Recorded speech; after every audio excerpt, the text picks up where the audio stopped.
Welcome to Pantheras Paranormal Odyssey for everyone who loves the paranormal. I have researched topics on everything, including hauntings, cryptids, stories, and my own experiences. If you have a recommendation, email me at the address below. I'd love to hear from you. Let's start today's Odyssey.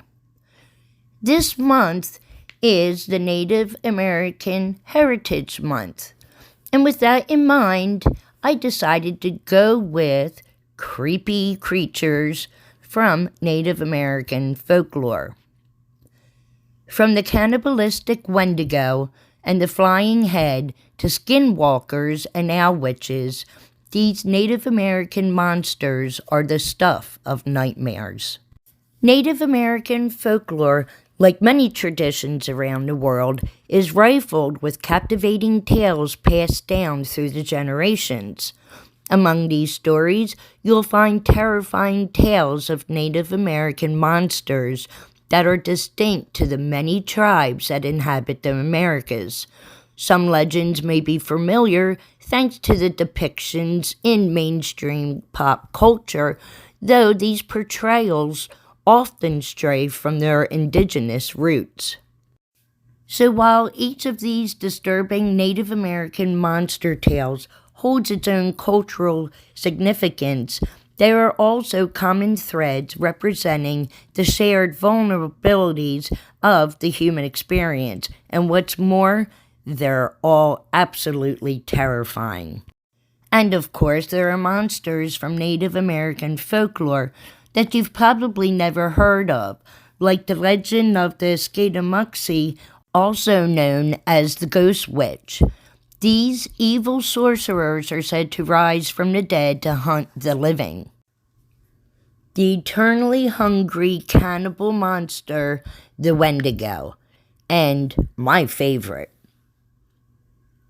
Among the most feared and well-known of the Native American monsters is the insatiable Wendigo. This giant skeletal beast from the Algonquin tribe stalks the woods at night during the cold winter, searching for human flesh to devour. The Wendigo most notably inspired Stephen King's novel Pet Sematary, but the old indigenous tales of this creature are far scarier. Generally described as an ice-covered cannibalistic man-beast, the Wendigo legend comes from the Algonquin-speaking tribe, which includes nations such as the Pequot of New England.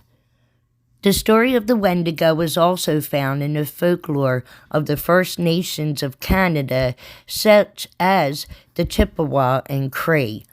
Some tribal cultures describe the Wendigo as a pure evil force comparable to the boogeyman. Others say the Wendigo beast is actually a possessed human who was taken over by evil spirits as punishment for committing misdeeds such as selfishness, gluttony, or cannibalism. Once a troublesome human is turned into a Wendigo, little can be done to save them.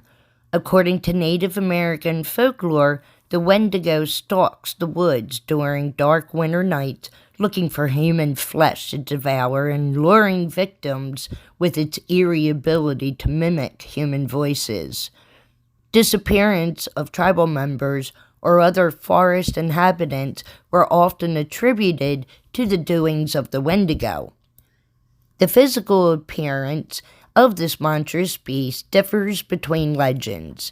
Most describe the Wendigo as a figure about 15 feet tall with an emaciated, haggard body, signifying its insatiable appetite for feeding on human flesh. First Nation Canadian author and scholar Basil Johnston described the Wendigo as a gaunt skeleton that gave off a strange and eerie odor of decay and decomposition of death and corruption.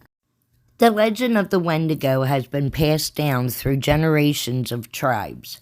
One of the most popular versions of this myth tells the story of a Wendigo monster that was defeated by a little girl who boiled tallow and threw it all over the creature, making it small and vulnerable to attack.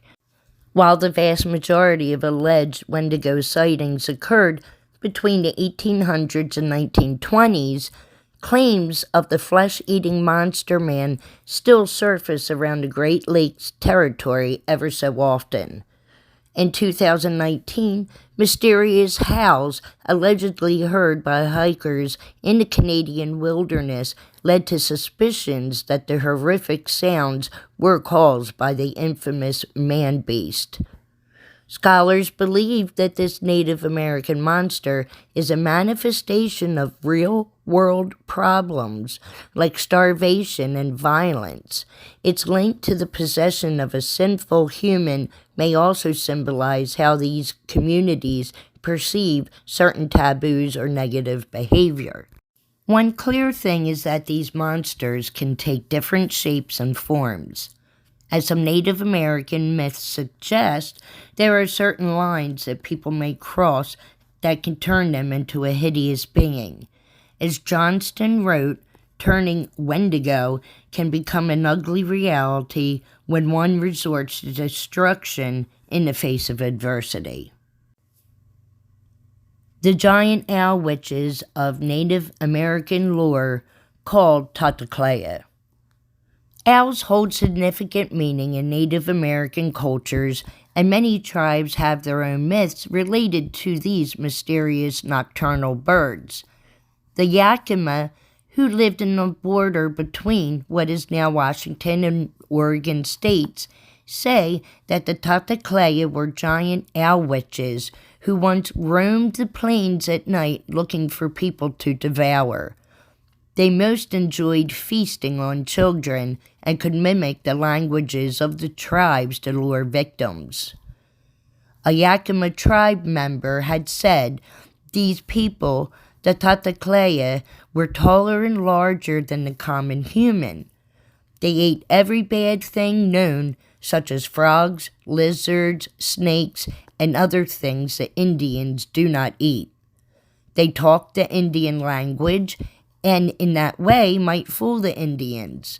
There were 5 of them, all sisters, but at the last creation they came up only in California. 2 were seen there. They were women, tall, big women who lived in a cave. It is said that these Native American monsters were eventually caught and their cave dwelling was blown up, though it's unclear how that fateful mission was accomplished. According to this tradition, the owls that we see at night originated from the eye of one of the Tataklea sisters. While the Yakima tribe speak of the Tataklea, other indigenous cultures have their own mythologies linked to the owl. The Chakta mythology, the owl deity is also known as Ishkaidane, or the horned owl, which was believed to hunt men and other prey at night. Its blood-curdling screeches were an omen of sudden death.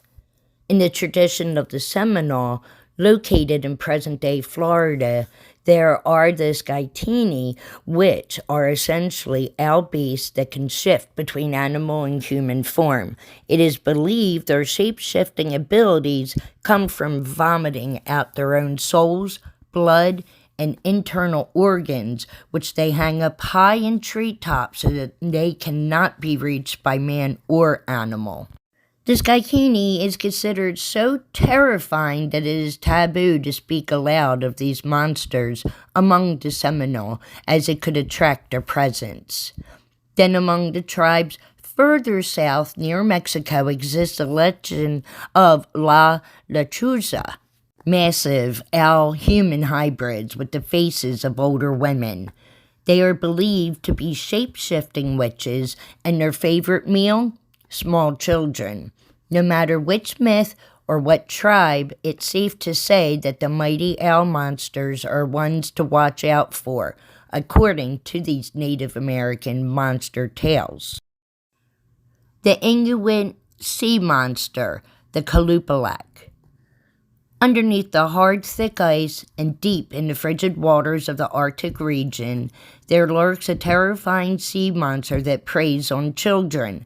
According to indigenous lore, this Native American monster is also known as Kalupalak. The Kalupalak is a well-known mythical creature of the Inuit, who inhabited the freezing tundra of Alaska, Canada, and Greenland. These sea-dwelling creatures are typically described as half-human sea monsters with elongated fingernails and green slimy skin. Most terrifying about this creature of legend is its habit of luring unsuspecting Inuit children into its icy lair underneath the water. The Kalupalak is identifiable, but it's eerie, distant humming as it sings from below the surface. Sometimes, it is said, the Kalupalak will gently tap its fingers on the ice surface in hopes of attracting nearby children who may follow the sound onto the ice. Inuit elders have passed down the terrifying tale of the flesh-eating Kalupalak over generations. They say that if the Kalupalak happens upon a child playing by the edge of the ice, the monster will kidnap them and place them in an amtik, a parka worn by Inuit women with a built-in baby carrying pouch. The Inuit child would be brought back to the creature's lair underneath the sea, where it would keep the child forever. Kalupalak depends on children to keep her young, to keep her skin green and her hair special. She is half human and half sea creature. As you grow old, she grows younger. While the Kalupalak is depicted differently in various versions of the Native American myth, these monsters are generally thought of as feminine creatures. In this respect, the myth of the Kalupalak sometimes resembles the terrifying legends of the sea sirens, famous among Western seamen who spoke of half-fish maidens that lured men into watery deaths. The myth of the half-human sea creature dragging children underneath the ice may send a chill down a grown adult's spine.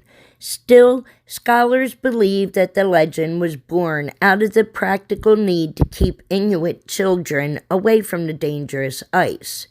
In Inuit culture, storytelling is an essential part of parenting, with many myths and legends supposedly designed to help make children behave.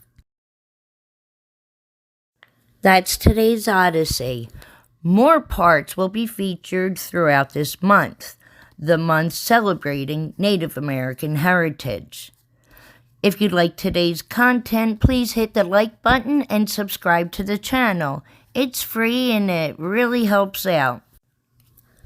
And remember, when looking at an owl, wonder about the lore of the Tataklea. Bye, y'all.